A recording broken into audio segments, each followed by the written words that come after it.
안녕하세요 여러분, 밤새 잘 주무셨습니까? 6월 11일 화요일 아침이 밝았습니다. 오늘도 우리에게 허락하신 하루 한 말씀으로 주님과 동행하는 축복의 하루 함께 보내시기 바랍니다. 오늘 우리에게 주신 말씀은 열왕기하 9장입니다. 22절부터 26절까지의 말씀을 제가 봉독해 올리겠습니다. 요람이 예후를 보고 이르되 예후야 평안하냐 하니 대답하되 내 어머니 이세벨의 음행과 술수가 이렇게 많으니 어찌 평안이 있으리야 하더라. 요람이 곧 손을 돌이켜 도망하며 아하시야에게 이르되 아하시야여 반역이로다 하니 예후가 힘을 다하여 활을 당겨 요람의 두 팔 사이를 쏘니 화살이 그의 염통을 꿰뚫고 나오매 그가 병거 가운데 엎드러진지라. 예후가 그의 장관 빗갈에게 이르되 그 시체를 가져다가 이스라엘 사람 나봇의 밭에 던지라. 내가 기억하려니와 이전에 너와 내가 함께 타고 그의 아버지 아합을 쫓았을 때 여호와께서 이같이 그의 일을 예언하셨느니라.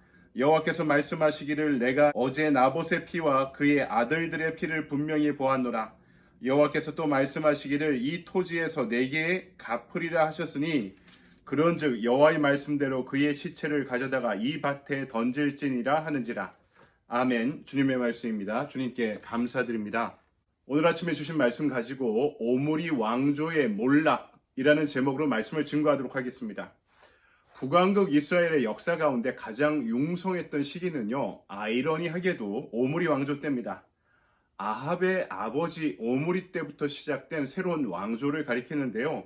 이 북왕국의 오므리 왕조는 아합 왕 때 그 절정을 이루게 됩니다. 근동 지역의 많은 국가와 수교를 맺고 활발한 무역 활동을 통해 경제적으로도 매우 융성한 때였습니다. 군사력도 강해서요, 다윗과 솔로몬 시절에 국토 대다수를 수복하는 강성한 활동을 했던 왕이 또한 아합 왕이었습니다. 국가적으로는 매우 의미 있는 왕조였지만 이 오므리 왕조에 대한 하나님의 평가는 어떨까요? 열왕기상 16장에 이런 말씀이 있습니다. 오므리의 아들 아합이 그의 이전의 모든 사람보다 여호와 보시기에 악을 더욱 행하여 느밧의 아들 여로보암의 죄를 따라 행하는 것을 오히려 가볍게 여기며 시돈 사람의 왕 옛 바알의 딸 이세벨을 아내로 삼고 가서 바알을 섬겨 예배하고 사마리아에 건축한 바알의 신전 안에 바알을 위하여 제단을 쌓으며 또 아세라상을 만들었으니 그는 그 이전에 이스라엘의 모든 왕보다 심히 이스라엘 하나님 여호와를 노하게 하였더라. 어떤 왕보다 악한 왕이었다 하고 아합을 평가하죠. 또 아합의 아들 아하시야에 대해서는 어떻게 말씀합니까? 이 열왕기상 22장입니다. 그가 여호와 앞에서 악을 행하여 그의 아버지의 길과 그의 어머니의 길과 이스라엘에게 범죄하게 한 느밧의 아들 여로보암의 길로 행하며 바알을 섬겨 그에게 예비하여 이스라엘의 하나님 여호와를 노하게 하기를 그의 아버지의 온갖 행위같이 하였더라. 아버지 뒤를 그대로 따랐다 얘기하죠. 아합의 또 다른 아들이었던 여호람, 다른 구절에선 요람이라고 표현하기도 합니다. 이 요람 왕에 대해서는 열왕기하 3장에 보면 이렇게 기록되어 있습니다. 그가 여호와 보시기에 악을 행하였으나 그의 부모와 같이 하지는 아니하였으니 이는 그가 그의 아버지가 만든 바알의 주상을 없이 하였습니다. 그러나 그가 느밧의 아들 여로보암이 이스라엘에게 범하게 한 그 죄를 따라 행하고 떠나지 아니하였더라. 이렇게 말씀하고 있죠. 오므리 왕조 전체에 대해서 하나님이 어떤 마음을 갖고 계셨는지 이 열왕기 상하의 말씀이 기록하고 있는 것이죠. 아들인 아합은 아버지를 능가해서 이방 여인과 결혼함과 동시에 전국을 우상화시킵니다. 아합의 아들이었던 아하시야 역시 아버지와 같은 길을 걸었죠. 또 다른 아들, 아합의 아들인 여호람, 요람은 아버지와 형제에 비하면 좀 괜찮은 것 같지만 여전히 하나님 앞에서 우상 숭배의 죄를 저지르고 있었다. 이렇게 성경은 평가하고 있는 것입니다. 그럼에도 불구하고 하나님께서 인내하고 참으셨습니다. 이뿐만 아니라 그들을 향해 은혜를 베푸셨죠. 왜 그러셨을까? 하나님께서는 죄인 중에 극악한 이들에 대해서 왜 이리 관대하셨을까? 여러분, 포로 후기 고국으로 돌아와 느헤미야의 지도하에 예루살렘 성벽을 다시 쌓았던 이스라엘 백성들은 다 같이 하나님 앞에 조상들의 죄를 자복합니다. 천지를 창조하신 하나님께서 아브라함을 택하셨고 이스라엘에게 복을 주시고 이끌어 주셨음에도 불구하고 끊임없이 배반하고 돌아섰던 그들에게 한결같은 은혜를 베푸신 여호와 하나님을 찬양하죠. 느헤미야 9장 17절입니다. 주께서는 용서하시는 하나님이시라 은혜로우시며 긍휼히 여기시며 더디 노하시며 인자가 풍부하심으로 그들을 버리지 아니하셨나이다. 아멘. 탕자를 기다리던 아버지의 마음처럼 오므리 왕조가 하나님께로 돌아올 날을 기다리고 계시던 하나님의 긍휼하신 마음을 이 열왕기 상하를 통해 엿볼 수 있는 것입니다. 하나님의 용서와 은혜와 긍휼이 없었으면 어찌 저와 여러분도 구원을 받을 수 있었겠습니까? 어찌 하나님의 자녀가 우리가 될 수 있었겠습니까? 이는 결코 우리에게만 국한된 말씀이 아닙니다. 바로 지금 이 순간에도 이스라엘의 오므리나 아합이나 아하시아나 여호람의 삶을 살아가는 우리 이웃들을 향한 하나님의 마음과 그분의 말씀이기도 한 것입니다.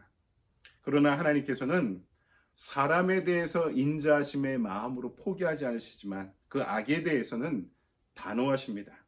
하나님께서 우리가 생각하는 때나 방법이 아니라 하나님의 때 그리고 하나님의 섭리하심의 방법으로 악을 반드시 심판하십니다. 우리는 그동안 오므리 왕조를 통해서 한 개인 또는 한 지도자의 잘못된 영향이 자기 자신뿐만 아니라 후손과 그리고 한 나라와 이웃 나라에까지 얼마나 큰 영향을 미치는지를 살펴보았습니다.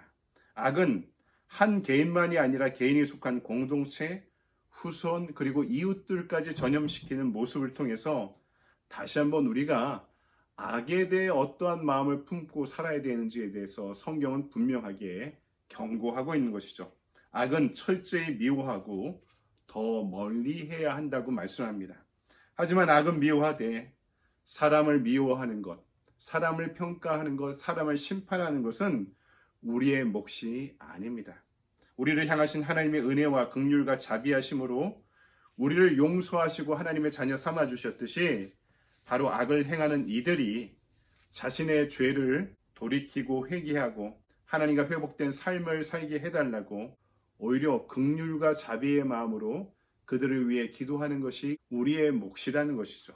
왜냐하면 우리는 오늘 본문을 통해서 심판이 결국 우리의 몫이 아니라 하나님의 몫임을 알게 되었기 때문입니다. 그리고 나와 같은 사람도 십자가에서 받아들여 주신 하나님은 이 세상의 어떤 그 누구도 받아들이지 못하실 하나님이 아니라는 사실을 성경은 우리에게 전하고 있는 것이죠. 하나님께서 허락하신 오늘은 어떤 이에게는 하나님의 은혜와 긍휼을 체험하는 은혜의 날이 될 것입니다. 하지만 어떤 이에게는 심판의 날일 수도 있습니다.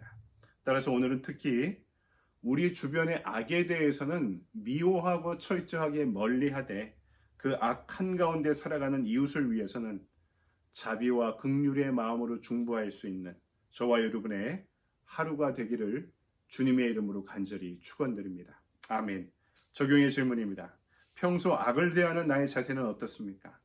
사람을 미워하거나 심판하지 않고 동시에 악을 멀리하기 위해 내가 해야 할 일은 무엇입니까? 여러분 말씀 잘 묵상해 보시기 바랍니다. 시편 1편 1절과 2절은 우리에게 이런 이야기를 해주죠. 복 있는 사람은 악인의 꾀를 따르지 아니하며 죄인들의 길에 서지 아니하며 오만한 자들의 자리에 앉지 아니하고 오직 여호와의 율법을 즐거워하여 그의 율법을 주야로 묵상하는도다. 아멘. 이 시편의 말씀이 우리가 가야 할 길이 무엇인지를 분명히 알려주고 있음을 믿습니다. 오늘 말씀 가운데 오늘 하루도 여러분 은혜롭고 복된 하루가 되시기 바랍니다. 여러분 감사합니다.